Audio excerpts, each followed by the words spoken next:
आज हमारे बीच में आ रहे हैं एक शानदार नेटवर्क के विजन को लेकर के, आरसीएम के भविष्य को लेकर के। तो ऐसे शख्सियत से आप सभी लोग सुनने के लिए हो जाइए तैयार। जो जहां बैठे हैं अपने शरीर के साथ साथ दिमाग को भी वहीं पे कर लीजिए। यदि किन्हीं का वीडियो आप है तो वीडियो ऑन कर लीजिए, पूरा ध्यान स्क्रीन पर लगाइएगा। हमारे बीच में आ रहे हैं एक शानदार जबरदस्त आज के नेटवर्क मार्केटिंग के विजन को लेकर के आ रहे हैं मिस्टर बबलू कुमार जी एमपी से। एक बार शानदार जोरदार तालियों से इनका वेलकम किया जाए। सर बबलू सर आइए please, welcome. Thank you sir, बहुत बहुत धन्यवाद Bablu ji. Welcome. Thank you sir, thank you सभी लोगों को बहुत बहुत धन्यवाद। और सबसे पहले पूरे हिंदुस्तान को इस मॉर्निंग सेशन में बबलू मौर्य की तरफ से सभी लोगों का स्वागत, वंदन और अभिनंदन करता हूं। साथियों, एक बात से अपनी बातचीत का सिलसिला शुरू करूंगा। सबसे पहले मैं बताना चाहता हूं कि जिन चिरागों में रोशनी ना हो, जिन चिरागों में रोशनी ना हो उन्हें कौन पूछता है। जिन चिरागों में रोशनी ना हो उन्हें कौन पूछता है। जिन दरख्तों में छांव ना हो उन्हें कौन पूछता है। अरे मेरे दोस्त, अगर जीतने का जज्बा अगर हमारे अंदर ना हो तो हारने वाले को कौन पूछता है, हारने वाले को कौन पूछता है, हारने वाले को कौन पूछता है। क्या बात है साथियों, माइसेल्फ बबलू मौर्य, मैं प्रॉपर मध्य प्रदेश अनूपपुर से बिलोंग करता हूं। मेरी कहानी कुछ बहुत कसमाकस रही। मेरे को इस बिजनेस में लेकर आने वाले जो भी लोग थे उन्होंने इस बिजनेस को क्रिएट कर दिया। मैं अकेला बिल्कुल लावारिस हो गया। लेकिन मैं धन्यवाद करता हूं, मैं थैंक्स करता हूं ऊपर वाले का कि मुझे आदरणीय अंगद सर, आदरणीय दरोगा सर जी के सानिध्य में रह के मुझे सीखने का मौका मिला। मैं यूं ही कहूं तो मैं बिल्कुल अनजान था, मुझे इसकी कोई जानकारी नहीं थी। और सर लोगों ने उंगली पकड़ कर मुझे धीरे धीरे चलना सिखाया और मैं धीरे धीरे इस बिजनेस में आगे बढ़ता रहा। साथियों, उससे भी बड़ा खुशी की बात मेरी जिंदगी में तब आई जब हमें पर्सनल आदरणीय डी सर से मिलने का मौका मिला। और साथियों, जब मैं टेक्निकल अचीवर हुआ तब से सर लगातार मेरे से बातचीत होती है। सर हमेशा हमको गाइड करते हैं, जहां पर भी कहीं हमें अड़चने आती है हम सर से बातचीत करते हैं। सफर 141 रुपए से मेरी जिंदगी का शुरू हुआ था और साथियों 1 लाख तक मुझे आरसीएम पहुंचाया। साइकिल वाली जिंदगी से कार वाली जिंदगी पे लेकर आया। मतलब बहुत सारी कहानियां इसके साथ में छिपी हुई। चूंकि समय बहुत कम मिला हुआ, लिमिटेड टाइम पर हमें बातचीत करना है। हम आज आप लोगों के बीच में एक बहुत शानदार, एक बहुत ही जानदार टॉपिक के ऊपर बातचीत करने जा रहा हूं। मैं आप सब लोगों से कहना चाहता हूं कि साथियों, अगर आज इस टॉपिक से, इस विषय से भी जिन भाइयों को, जिन बहनों को अगर ये बात समझ में नहीं आई तो फिर ऊपर वाले से कभी भी जो है गुहार मत लगाना कि मुझे अवसर नहीं दिया, मुझे मौका नहीं दिया, मुझे चांस नहीं दिया। कि अगर पता ना हो तो अलग बात है, जान के अनजान बनना या जानबूझ के अपने उस अवसर को इग्नोर करना कभी भी परमात्मा भी साथियों माफ नहीं करेगा। तो आइए, आज मैं पीपीटी के माध्यम से आप लोगों से मिलता हूं और बहुत ही इंपॉर्टेंट विषय के ऊपर हम आज बातचीत करेंगे। इसलिए जब मैंने मीटिंग करना शुरू किया, इस सेशन का इतना गहरा, इस सेशन का इतना ज्यादा प्रभाव हमारे उन साथियों के ऊपर पड़ा है जो साथी हमारे साथ में सीनियर थे, जो लोग इस बिजनेस को करना चाहते थे लेकिन कहीं ना कहीं लगातार हमें देखते थे, लगातार हमें सुनते थे। लेकिन इस सेशन को आने के बाद में हमारे जैसे कई लोगों को सुनते हैं, कई सारे लोगों की बातें उनके दिलों तक जाती है, तो उन्हें लगता है कि नहीं, अकेला बबलू मौर्य के पास में लाखों रुपए महीने नहीं आते। यहाँ पर ऐसे बहुत सारे लोगों की दास्तां हैं, ऐसे बहुत सारे लोगों की कहानियां हैं जो उनको बहुत ज्यादा मोटिवेट करती हैं और साथियों उनको जो है खड़ा कर देती है चलने के लिए। तो यह मॉर्निंग सेशन मिरेकल सेशन बन चुका हो और आदरणीय सर का सानिध्य जो हमें 6 महीने, 8 महीने, 5 महीने, 10 महीने पे एक बार सर का मौका मिलता था हमारे धरती पे आने पे। लेकिन साथियों, इस मॉर्निंग सेशन की वजह से सर हमारे बीच में लगातार आ रहे हैं, कंटिन्यू सर हम लोगों के बीच में आ रहे हैं। जैसी संगत होती है साथियों वैसी रंगत होती है और संगत का असर जिंदगी में पड़ना ही है। अगर हम बीड़ी सिगरेट वालों के साथ में रहेंगे तो हम तो बीड़ी सिगरेट वाले बन जाएंगे, आतंकवादी के साथ में रहेंगे तो आतंकवादी बन जाएंगे, और आरसीएम के स्टार रूबी के साथ में रहेंगे तो दुनिया की कोई ताकत हमें स्टार रूबी बनने से नहीं रोक सकती है। बहुत बहुत धन्यवाद सर आपके इस चमत्कारिक सेशन के लिए, आपके इस बड़े डिसीजन के लिए। मैं आत्मिक रूप से तहे दिल से आपको थैंक्स करता हूं कि आपके इस डिसीजन की वजह से हम लोगों की जिंदगी में बहुत बड़ा परिवर्तन आएगा। सर आइए, आज जिस विषय पर हमें बातचीत करना है साथियों, vision of RCM in India. साथियों, जिस भी चीज, किसी भी चीज के बारे में, जिस भी किसी विषय के ऊपर टॉपिक का अगर हमें प्रॉपर नॉलेज ना हो तो हम निश्चित तौर पे वहां पे नहीं जा पाएंगे जहां हमें जाना चाहिए। तो आज इस विजन को हम लोग देखते हैं, हम डायरेक्ट सेलिंग मेथड की बात नहीं कर रहे हैं, हम आरसीएम की बात कर रहे हैं और इंडिया की केवल बात कर रहे हैं। विदेशों में क्या होगा जब हमारा समय आएगा, जब सर हमको बातचीत करने का मौका देंगे तो निश्चित तौर पर विस्तृत तरीके से हम बातचीत करेंगे। साथियों, आप सब लोगों को ये जानकारी है या नहीं है? अगर है तो ठीक है, नहीं है तो आप जान लीजिए। There are 4 important sources of the income. हमारे देश के अंदर पैसा कमाने के जो सबसे 4 महत्वपूर्ण कारण है, number 1 job, number 2 business, number 3 agriculture, number 4 wage. यानी नौकरी, बिजनेस, कृषि और मजदूरी। There are 4 important source of income. ये सबसे 4 हम लोगों ने बचपन से लेके आज तक एक ही बात को सुनते आए कि सर पैसा कमाने के लिए नौकरी करना पड़ेगा, पैसा कमाने के लिए बिजनेस करना पड़ेगा, पैसा कमाने के लिए कृषि का काम करना पड़ेगा, पैसा कमाने के लिए मजदूरी करना पड़ेगा। ये 4 साधन है साथियों। यही कारण है कि आज हम लोग आरसीएम की बात जब लोगों के बीच में लेकर जाते हैं, लोगों को समझ में नहीं आता। उनके दादा, उनके बाबा, उनके रिश्तेदार, उनके दोस्त, उनके सारे लोगों ने उनके ब्लड में डाल दिया ये बात कि नहीं, पैसा कमाने का यही सोर्सेज है। लेकिन आज आपके उस लाख को तोड़ने के लिए या आपका नौकर, आपका सेवक बबलू मौर्य आज आपके बीच में आया है साथियों। आपके उस कांच पर लगी हुई धूल को हटाने के लिए आज मैं आया हुआ हूं। इस बात को, इस स्लाइड को थोड़ा ध्यान से देखिए। आप जिस जॉब को लेकर आपके अंदर इतना ज्यादा क्रेज है, जिस नौकरी को लेकर इतना ज्यादा प्यार है आपको, वह आने वाले कल में किस कंडीशन पे जाने वाला है, थोड़ी सी आपको उसकी दूरदर्शिता के ऊपर मैं बातचीत करूंगा।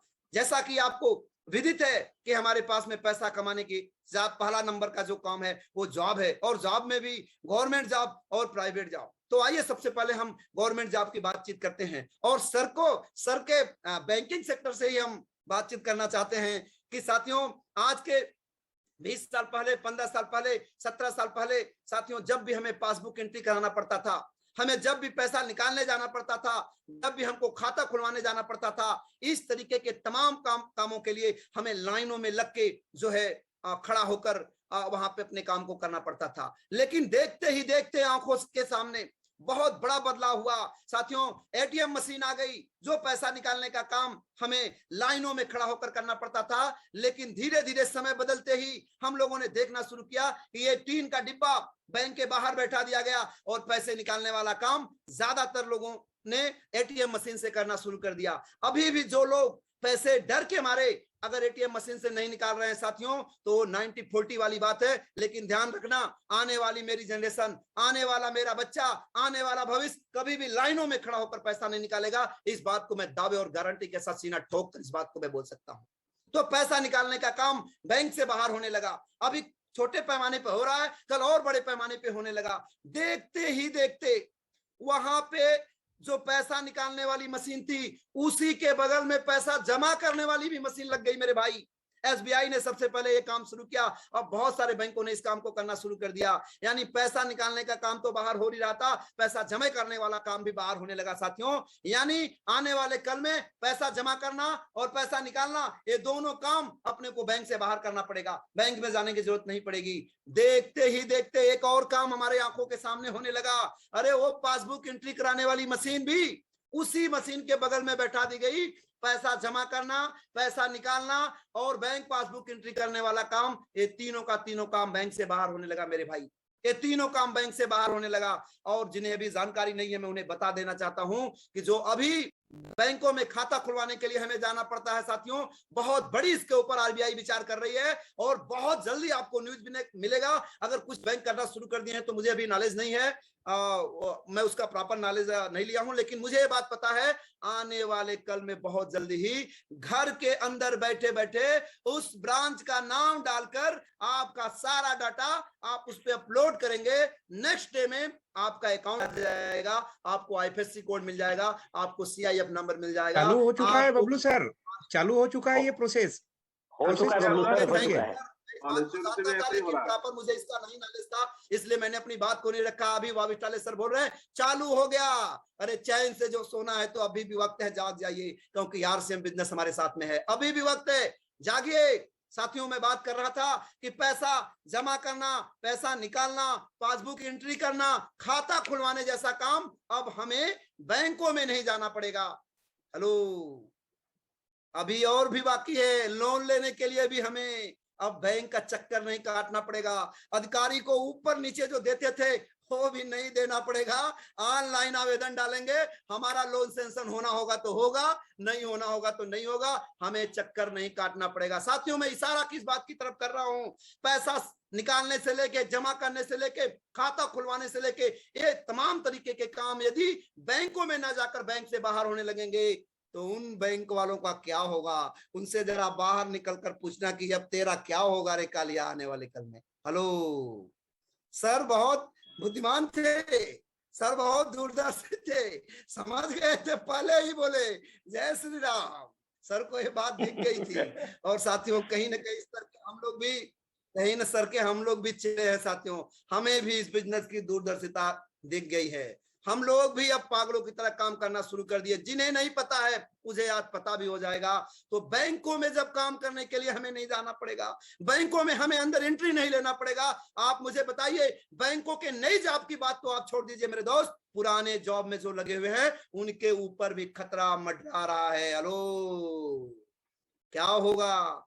नए जॉब नहीं मिलेंगे, वो तो क्लियर है। पुराने वालों का क्या होगा, इसको भी सरकार दिमाग लगाना शुरू कर दी है मेरे भाई। 2004 से पेंशन नहीं देंगे।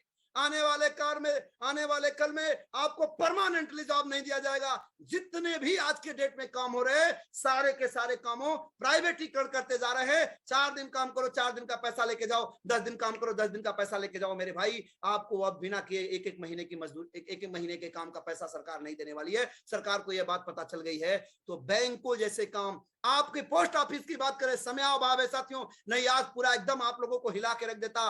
बैंकों की बात के साथ साथ पोस्ट ऑफिस की बात करें, रेलवे की बात करें साथियों, हर सेक्टर में बहुत तेजी से बदलाव आ रहा है। अरे आने वाले कल में ऐसी ट्रेन होगी जहां पर अगर आप विदाउट टिकट जाओगे ना, जैसे गेट के अंदर घुसोगे ना, उसका दरवाजा से दाबेगा ची ची ची ची ची ची ची, आप उसी में ची ची ची ची करने लगेंगे। आपको बिना टिकट एंट्री नहीं देगा।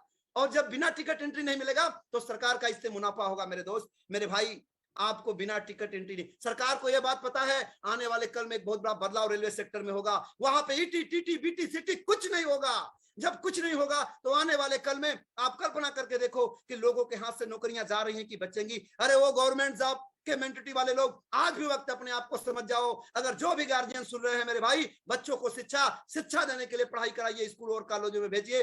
बच्चों को नौकरी के मेंटिलिटी से स्कूल और कॉलेजों में मत भेजिए। मेरा बच्चा अभी 9 साल का है, उसके ब्लड में आने वाले 18 साल तक होते होते इतना ज्यादा आरसीएम में डाल दूंगा। मैं आदरणीय अंगद सर को सल्यूट और सलाम करता हूं। अपने बच्चे अमन जी को लगातार आरसीएम की मीटिंग सेमिनारों में ले जाना शुरू कर दिए, लगातार उनको इसके ऊपर काम करना शुरू कर दिए। अरे हम इस बात को सीना ठोक कर बोलते हैं, आने वाले कल में हमारा बच्चा इस बिजनेस का डायरेक्ट रूबी खड़ा होगा मेरे भाई, डायरेक्ट रूबी खड़ा होगा। हम अपने बच्चों को नौकरी नहीं कराएंगे, हम अपने बच्चों को आरसीएम में लेकर आएंगे। Number 2, private job. अरे सावधान हो जाइए। अभी कोविड-19 का जब काल चल रहा था, बड़े विकराल रूप में जब कोविड-19 था साथियों, बहुत सारी कंपनियों ने, रिलायंस ने, नोकिया ने, सैमसंग ने, हुआई ने, बहुत सारे कर्मचारियों को उखाड़ फेंका।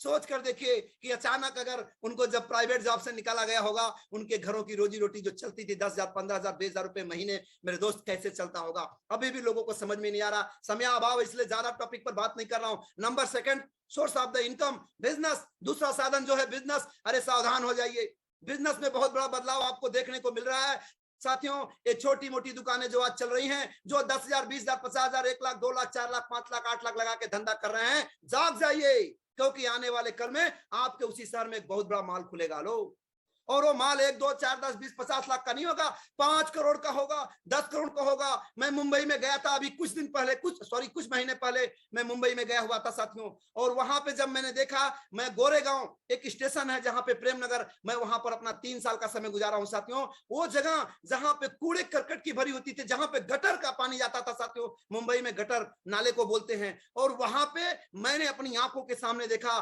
5 तल्ले का थिएटर जिसका नाम इनॉर्बिट दिया है साथियों, ऊपर से लेके नीचे तक माल बना दिया। उस अगल बगल के जितने भी दुकानदार थे, सारे दुकानदार जो ऐसे फैले हुए थे ना, सिकुड़ कर एकदम इतना बड़ा हो गए। कारण क्या है? मेरे दोस्त मेरी बात को ध्यान से समझना, 10-20 किलोमीटर, 50 किलोमीटर, 30 किलोमीटर का आदमी इस मॉल में आता है। 5 किलोमीटर की बात तो छोड़ दीजिए, इस मॉल की नंबर 1 खासियत होगी, इसमें चाय भी मिलेगा, इसमें बिस्कुट भी मिलेगी, इसमें हल्दी भी मिलेगा, इसमें इलेक्ट्रॉनिक का सामान भी मिलेगा, इसमें ब्यूटी केयर का सामान भी मिलेगा, इसमें पान भी मिलेगा, इसमें चाय भी मिलेगी, इसमें थिएटर भी होगा। और सबसे बड़ी बात होगा कि जो इस हॉल में एंट्री लेता है, एक बहुत शानदार, बहुत सुडौल, बहुत इंटेलिजेंट टीनेज की लड़कियां एकदम दरवाजे पे खड़ी होती हैं। जैसे आप एंट्री लेते हैं वैसे वो अपना एक पैर बाहर निकाल के बोलती हैं, वेलकम सर, वेलकम। आज इस शाम की बेला में या दोपहर की बेला में या मॉर्निंग की बेला में आपका हम बहुत बहुत स्वागत करते हैं। हेलो। अरे कुछ लोगों के दिमाग में तो ये बात होगी, यार पूरी जिंदगी बीत गई साला, आज तक कोई वेलकम बोला कि नहीं बोला। लेकिन कम से कम चल 5 किलोमीटर दूर, चल 10 किलोमीटर दूर, एंट्री लेते ही लेते कम से कम कोई वेलकम बोलने वाला तो मिलेगा। हेलो मेरे दोस्त, एक कड़वा सत्य है, बुरा नहीं मानना, ये सत्य है। और लोग इसके लिए काउंटर पे लड़कियां एक प्रोडक्ट बोलोगे 4 प्रोडक्ट दिखाएंगी, हर जगह पे आपको टीनेज की लड़कियां दिखाई देंगी। मेरे दोस्त इस माल की खासियत होगी, मेरी बात को समझना। छोटे मोटे दुकानदार पूरी तरीके से सिकुड़ जाएंगे। ये आने वाले भविष्य का बात मैं कर रहा हूं, आज की मैं बात नहीं कर रहा हूं। बहुत सारी बातें इसमें और छिपी हुई है, मैं टॉपिक को बहुत संक्षेप में कर रहा हूं। नंबर 2 आपके पास में जो सामने दिखाई दे रहा साथियों, online marketing, Snapdeal, Flipkart, Amazon, बहुत सारे मोबाइल दुकान वालों को तो सिकोड़ दिया है, आने वाले कल में और लोगों को भी सिकोड़ देगा। मेरे दोस्त ये छोटे मोटे व्यवसाय को तोड़ डालेंगे, ये बड़े बड़े मगरमच्छ इतनी तेजी से फैलेंगे कि छोटे छोटे को निगल जाएंगे। मेरे भाई मेरे दोस्त, ऑनलाइन मार्केटिंग भी इस ट्रेडिशनल मार्केट को प्रभावित करेगी। मैं मैसेज क्या देना चाहता हूं, आने वाले कल में जो आप 2 लाख, 1 लाख, 50,000, 70,000, 3 लाख, 5 लाख और 8 लाख लगा के जूते की दुकान और जो है कपड़े की दुकान, इलेक्ट्रॉनिक की दुकान, इन सारे चीजों पे सोचते थे कि मेरे बच्चे का भविष्य सुरक्षित है। अरे जाग जाइए, ये भी आपके हाथ में नहीं रहने वाला है, क्योंकि ये दोनों बड़े बड़े मगरमच्छ दिखाई दे रहे हैं ना, ये आपके इस काम को पूरी तरीके से निगल चुके रहेंगे। यहां पर भी अपने को रास्ता मिलने वाला नहीं है। Number 3 sources of the agriculture, कृषि का संसाधन। दोस्तों जो बिल पास अभी हुआ है केंद्र के अंदर, बहुत सारे टिकैत जी एकदम बहुत सारे किसानों को लेकर आंदोलन कर रहे हैं मेरे दोस्त। लेकिन आपको मैं बताना चाहता हूं कि ये पूरा ताकत लगा देंगे, लेकिन मैं आपको बताना चाहता हूं कि साथियों ये बिल में संशोधन भले कर देंगे, लेकिन बिल रिटर्न नहीं होगी। मैं उनके फेवर में नहीं हूं, मैं पक्ष में नहीं हूं। नहीं कोई रिकॉर्ड करके मेरी बात को बोल देगा तो टिकट का फोन कल मेरे घर में आ गया, साले जीना है तेरे को कि मरना है बे। तो ऐसा मैं नहीं कह रहा हूं। मैं बताना क्या चाहता हूं कि ये परिवर्तन है, ये होकर ही रहेगा, इसे दुनिया की कोई ताकत नहीं रोक सकती। मेरे भाई आने वाले कल में बड़े बड़े ठेकेदार हमारे 1000 बीघा, 1000 एकड़, 500 बीघा, 500 एकड़ की जमीनों को जो है लीज पर लेंगे 5 साल, 10 साल, और उसी खेत में जिस खेत से आप पैदा करते थे उस खेत से आपको बिना किए हुए उतना पैसा देंगे और उस खेत से उत्पादन करेंगे, क्योंकि वहां पर टेक्नोलॉजी लगाएंगे। जोतने वाली मशीन होगी, गुड़ाई करने वाली मशीन होगी। पानी अगर नीचे से नहीं जाएगा ना, पानी ऊपर से गिरा देंगे वो लोग साथियों। उनके पास इस तरह की टेक्नोलॉजी होगी। मेरी बात को समझना, जितना धन, जितना पैसा आप 1 बीघे से कमाते थे, 1 एकड़ से कमाते थे, उससे 4 गुना, 10 गुना ज्यादा उत्पादन टेक्नोलॉजी लगा के करेगा। और जितना आप कमाते थे उतना देकर बाकी सारा का सारा उसका होगा। ये फ्यूचर है, ये भविष्य है। आने वाले कल में एग्रीकल्चर का काम भी हमारे लिए सुरक्षित नहीं है। वेज मजदूरी, हेलो। कुछ लोग सोचते हैं कुछ भी नहीं होगा, तो सर बोलते हैं कि दाल रोटी खाएंगे और प्रभु के गुण गाएंगे। अरे वो 90-40 वाली सोच को बदलो, क्योंकि ये भी अपने पास बचने वाला नहीं है। 90-40 की सोच। सर बोलते हैं चादर जितना है पैर उतना ही फैलाओ। सर का ये डायलॉग, सर की ये डायलॉग मैं नहीं कहूंगा, बल्कि सर का ये शब्द मेरे अंदर चुभ गया साथियों। मैं उसको बिल्कुल बता के रखा हूं। और बहुत सारे लोग बहुत सारे डायलॉग बोलते हैं, संतोषम परम सुखम। वाह वाह वाह वाह, क्या बात है, संतोष ही सबसे बड़ा सुख का कारण है। अरे आपका दिमाग खराब है। आपके घर में किसी का अगर कोई प्रॉब्लम हो जाती है, जरा आप हॉस्पिटल जाके देखना, और डॉक्टर को जाकर बोलना, बोलेगा 3 लाख रुपए ऑपरेशन, उसके सामने खड़ा होकर बोलना सर सर संतोषम परम सुखम सर। वो बोलेगा बेटा अपने मरीज को पीछे जो गाड़ी रखी उसमें भर और घर पे लेके जा। किधर गया संतोषम परम सुखम?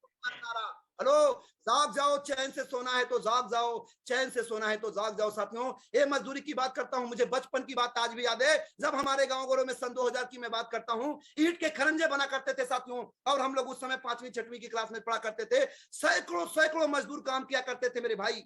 जहां पर कोई ईंट रखता था, कोई मिट्टी भरता था, कोई मिट्टी फैलाता था, कोई ईंट लेकर आता था, बहुत सारे मजदूरों को काम मिलता था। लेकिन अभी मैं अपनी आंखों से देख रहा हूं कि एमपी से लेके यूपी तक का हाईवे बना दिया, पूरा सीमेंटेड। हाला रोड पे केवल लाइट नजर आई, रोड पे केवल मशीन नजर आई, लेबर और काम करने वाला नजर ही नहीं आया।